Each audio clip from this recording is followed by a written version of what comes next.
Hi friends, welcome. Here we discuss real stories told by real people. Today we have a story about a man who accidentally found out about his wife cheating and with the help of his friend figured out how to leave her with nothing. Let's see what happens. My name is Clayton Markham. I am 45 years old. My morning starts the same way. I get out of the shower, tie my tie, and look at my reflection in the mirror. I have always strived for order and discipline. My suits fit perfectly, and my hair is always neatly styled. Light brown hair with a touch of gray and blue eyes make my gaze cold and determined.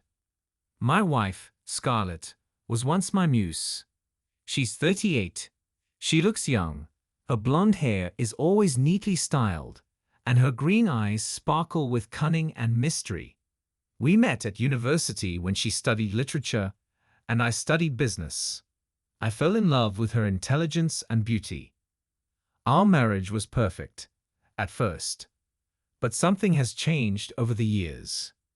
One morning, as I was preparing for an important meeting, Scarlett came into the bedroom. She was wearing an elegant cream-colored dress that accentuated her slender figure. "Good morning, Clayton," she said with a slight smile. "Good morning, Scarlett," I replied without looking up from the mirror. "How did you sleep?" She came closer and kissed me lightly on the cheek. Her touch was cold and distant. "Okay, thanks. And you, what is it?" she asked, clearly distracted by something in her thoughts. "As usual," I replied shortly, tying my tie. Scarlett went to her dressing table and started applying makeup. There was a nervousness in her movements that I hadn't noticed before. Our eyes met in the mirror, and she hastily averted her eyes. That same night, I stayed late at work, looking through the documents. I needed a file, so I decided to use Scarlett's laptop, which was lying on the kitchen table. When I opened it, an unread message caught my attention. It was an email from Jonathan, a young analyst at my company. Doubts haunted me, and I opened the folder with the correspondence. Inside, I found hundreds of messages full of passion and secrets. Jonathan wrote to her about his feelings, they'd planned meetings, and there were even photos that left deep wounds in my soul. I was sitting in the dark kitchen. The light from the screen illuminated my face. I could feel the rage growing inside me. I closed my laptop and got up. At that moment, I knew that my life would never be the same. When I returned to the bedroom, I saw Scarlett sleeping. She looked so serene and innocent. But I knew the truth. The image of her and Jonathan in my head haunted me. I stood over her bed, listening to her even breathing, and realized that this deception would not go unpunished. The next day was stressful. I was sitting in my office, thinking about what to do next. Images of Scarlett and Jonathan kept flashing through my head. I couldn't just sit back. Suddenly, I thought of Randall. He always knew how to act in difficult situations. I picked up the phone and dialed his number. "Hi, Clayton. Haven't heard from you in a while," Randall replied, his voice calm and confident. "Hi, Randall. I need your help," I said, feeling anger rising inside. "Of course. How can I help you?" he asked with interest. I told him what had happened, about the betrayal of Scarlett and Jonathan. Randall listened attentively, without interrupting. "You must act coolly and prudently," he said when I had finished my story. "Spontaneous actions will only harm you. Let me help you." I agreed and made an appointment at his office. Randall, a former military strategist, was a man who could be trusted. He was tall, with gray hair and piercing eyes. His calmness always gave him confidence. When I arrived at his office, he was already waiting for me with a plan of action.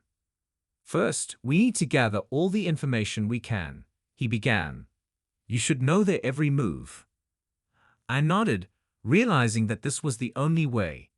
"We have made a detailed plan."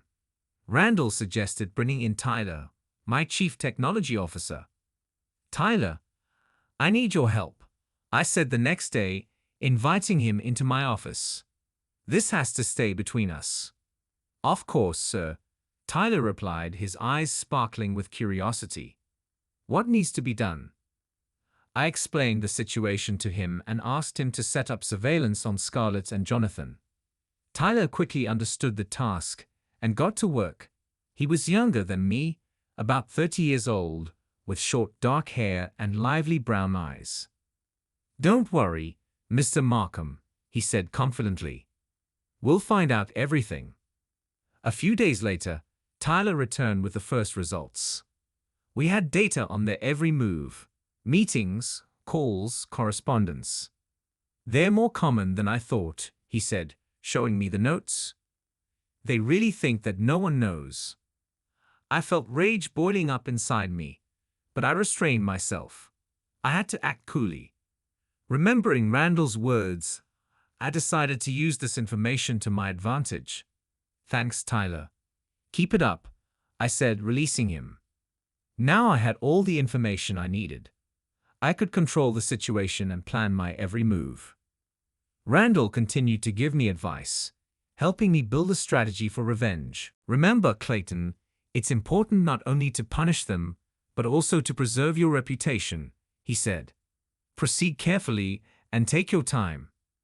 Every evening, I looked at new data, studied their actions, and planned my moves.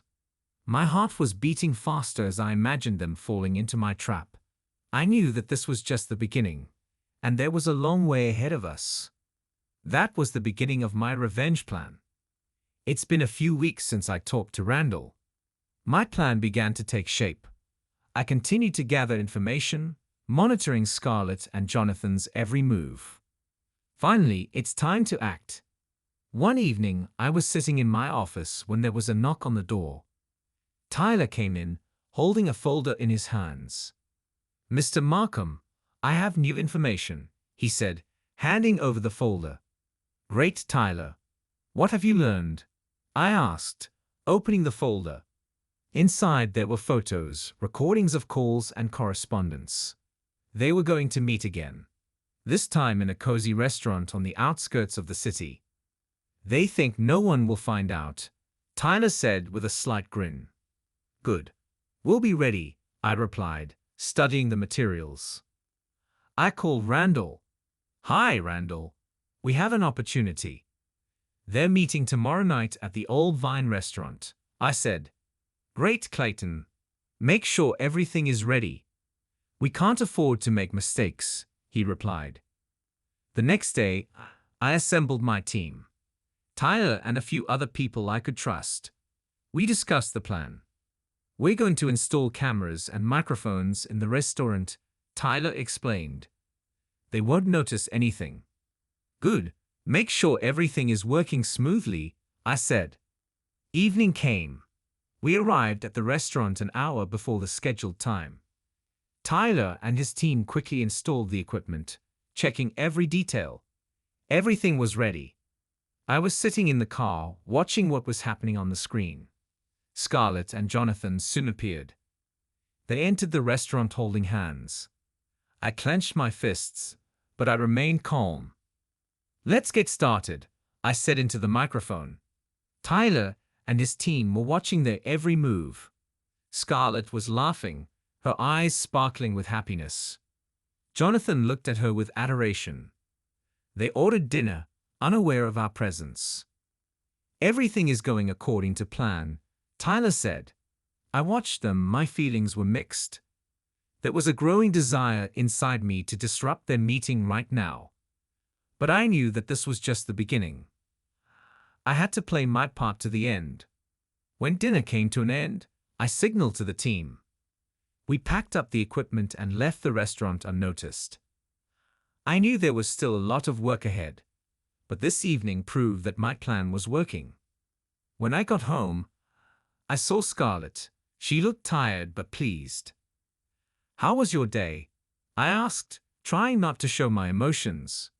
"All right, Clayton. And yours?" she replied with a faint smile. "Not bad either," I said, going to the window. "I have an important meeting tomorrow.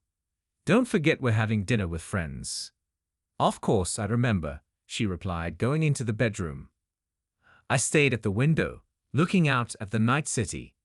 The game had started and I was ready for the next step.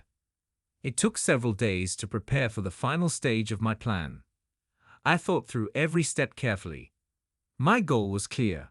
I had to expose Scarlett and Jonathan so that they would understand the depth of their betrayal.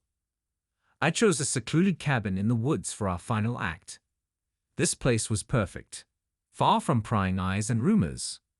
I have equipped the hut with hidden cameras and microphones. Tyler and his team checked everything several times. The day came when everything was supposed to happen. I invited Scarlett to dinner at this cabin, saying that I wanted to spend time together, away from the hustle and bustle of the city. She agreed, not suspecting a trick. When we arrived, Scarlett was surprised by the choice of location. "It's so quiet here," she said, looking around. "Why here?" "I wanted to spend time with you alone." Without prying eyes, I replied, trying to hide my excitement. We went inside. The hut was cozy with a fireplace and a large table in the center of the room. I invited her to sit in, and I went to the kitchen to bring dinner. At that moment, I sent a message to Tyler to be ready. Jonathan arrived soon. Scarlett looked at me, her eyes wide with surprise. "Clayton, what does this mean?" "What is it?" she asked, her voice trembling. "Wait a bit and you'll understand," I said, keeping my cool. Jonathan entered the hut, his face full of bewilderment. "Clayton, why did you call us?" "What is it?" he asked, looking around. "I thought you wanted to talk," I replied. "About your little secret." I pressed the remote control button, and a screen appeared on the wall. The videos and photos that we have collected have started playing on it. Scarlett and Jonathan stared at the screen in horror. "How did you know?" Scarlett whispered, her eyes filling with tears. "I always knew, Scarlett. I was just waiting for the right moment," I replied, looking her straight in the eye. Jonathan tried to justify himself. "Clayton, it's not what you think," he began. "Not what I think it is." I interrupted him. "I saw everything with my own eyes.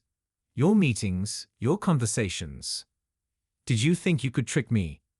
Scarlett burst into tears, falling to her knees. Jonathan stood silently, his face pale. "What are you going to do?" "What is it?" he asked, his voice trembling. "You'll get what you deserve," I said with cold confidence. I took the documents out of my pocket and put them on the table. "Sign this, Jonathan. It says here that you are transferring all your assets to me. Otherwise, I will publish these materials, and your reputation will be destroyed," I said, looking him straight in the eye. Jonathan reluctantly took a pen and signed the documents. He knew he had no other choice. Scarlett watched in horror. "Clayton, please stop," she begged. "No, Scarlett, you've made your choice. Now it's my turn," I replied. We left the cabin, leaving Scarlett and Jonathan alone with their thoughts. My heart was cold, but I knew the game wasn't over yet. So we have come to the end of this story. Please write your opinion in the comments. We will be interested to know it. Also, don't forget to subscribe to our channel so that you don't miss new, even more exciting stories. We wish you good luck.